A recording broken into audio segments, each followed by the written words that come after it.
Ito ay kwento ni Kadjo at ang kanyang asawa. Yung mga unang taon nila na nagsasama bilang mag-asawa, napaka-sweet.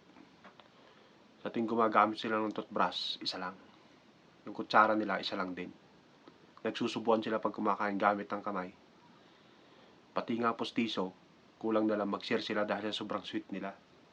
Nung tumagal-tagal na pagsasama nila, nagkaroon na rin sila ng mga pagtatalo, mga pag-aaway, hindi pagkakaunawaan.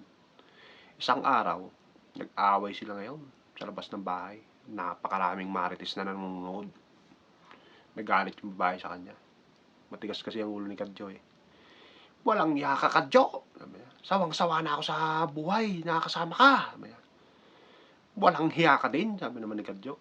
Sawang-sawa na din ako sa'yo. Maghiwalay na tayo, sabi ng babae. Di maghiwalay, sabi naman ni Kadjo.